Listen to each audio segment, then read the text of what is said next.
Hey guys, in this video we're going to kind of talk about proxies and just basically tidying up this code a bit more because frankly it's a little sloppy. So the first thing that we're going to talk about is refactoring. So you can see Forge has given us this little example mod here and everything in there. What we're going to start doing though is we're going to rename this. So we're going to right click, go down to refactor, rename, and we're just going to call this tutorial for now. That's going to change the package name. Notice up here that the package actually changed to tutorial. That's why we're actually using that refactor command, because the changes are going to propagate now. So we're going to do the same thing with this example mod.java, and the key place to pay attention to is right here when we do this. Now the quick command, if you weren't paying attention, was Alt-Shift-R, and we're just going to change this to tutorial mod. And again, like I said, pay attention right here when we click finish, because of these update references and everything. This is going to already change over for us.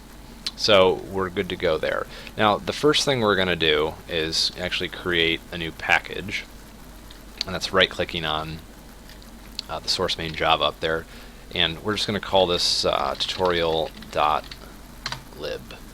and then we're going to create 3 classes inside that. The first one is proxy client. This is going to deal with all client-side stuff. Then we're going to do proxy common. This is the common gateway, otherwise the server. And finally, references. Okay, so the first thing that we're going to do in the references folder is actually add a couple different static variables here. I'm just going to copy these in. So what we have here is tutorial as the mod ID. The client right here, tutorial.lib.proxy client, we have that tutorial.lib.proxy client and tutorial.lib.proxy common. You can modify the version as you see necessary, modify the ID to your as you see necessary, and so forth. So the first thing we're going to save that, so that's good to go.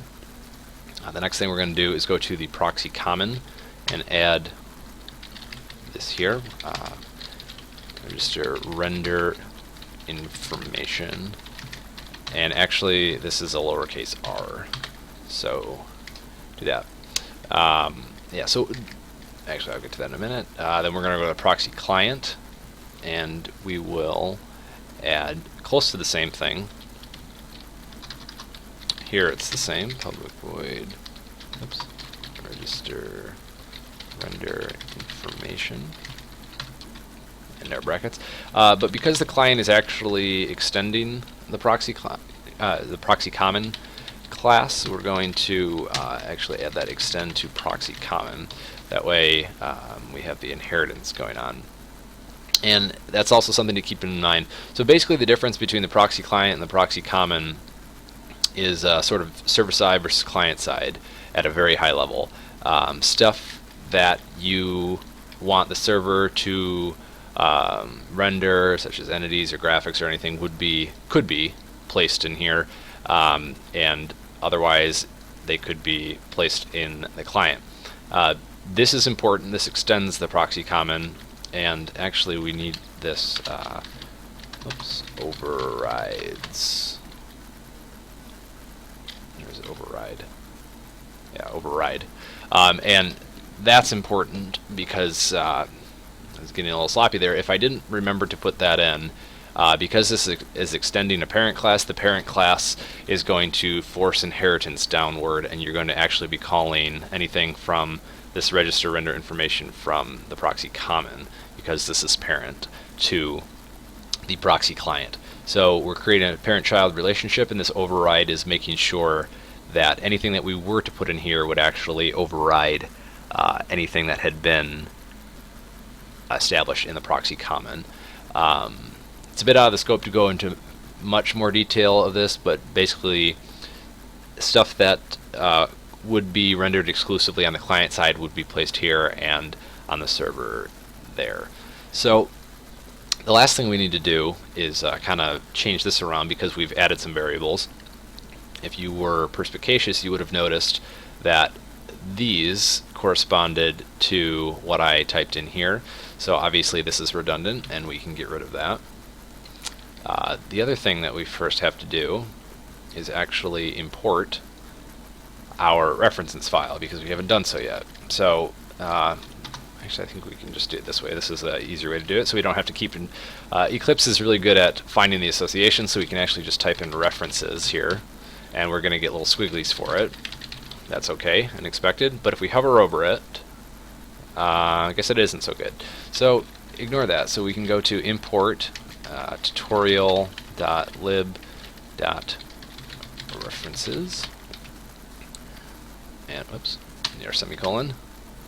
And there we go. Okay, so now this is referencing the references file over there, and that is all fine and dandy there. Next thing we need to do is kind of just go into the proxy bit. So we're going to do sided proxy, client side equals, and again we're going over to the references file, which is why we established that. And the server side equals references dot common, and then we're going to add the public static proxy common. Proxy case is important here, and spell things correctly, and then we're going to have to import sided proxy, and we shall do the same for the proxy common. And you'll notice that this was actually getting bumped down if you were paying attention, that we have the proxy common put in there now when we imported, and the sided proxy. So to kind of depending on the thing, if Eclipse can make the association, it's going to do so. Sometimes you might have to do it yourself, like we had to do here. Now that we save that, these errors should go away. That has verified that we have done everything correctly, and just for the next video's sake, we're going to clear that out. And if you want to get a little bit more explicit about how you're doing things, we can add two pieces here. This is the pre-initialization event and the post-initialization event. So obviously what happens during, what happens before, what happens after, and because we're getting squigglies, we're going to have to import these as well. And that's it. So from here, we're going to use this base to continue onward in this series.